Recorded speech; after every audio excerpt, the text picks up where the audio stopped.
L'armée zimbabwéenne est descendue mercredi dans les rues de la capitale Harare, et détenait le président Robert Mugabe, le plus vieux dirigeant en exercice de la planète, tout en assurant ne pas vouloir le renverser. Que se passe-t-il?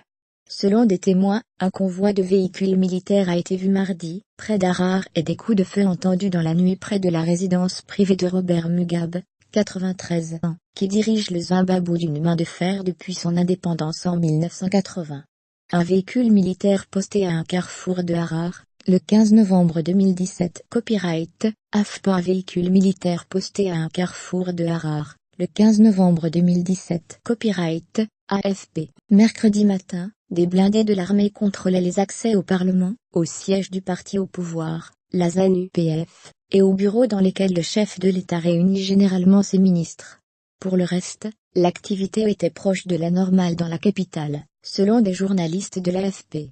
En pleine nuit, un haut responsable militaire a expliqué lors d'une allocution diffusée par la télévision nationale, que l'armée était intervenue pour éliminer les criminels de l'entourage du président, mais qu'elle ne voulait pas renverser le gouvernement.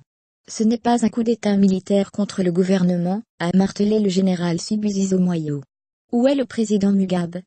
Le chef de l'État s'est entretenu mercredi par téléphone, avec son homologue sud-africain Jacob Zuma, à qui il a assuré être retenu prisonnier à son domicile de la capitale, tout en ajoutant qu'il allait bien.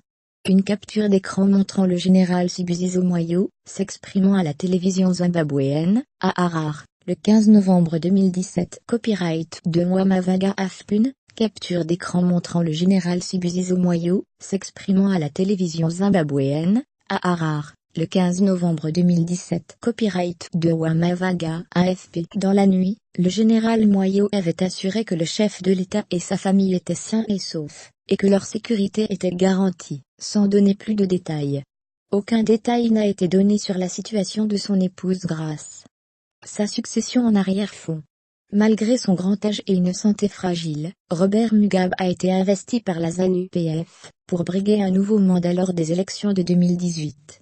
En coulisses, la lutte pour sa succession fait rage depuis des mois.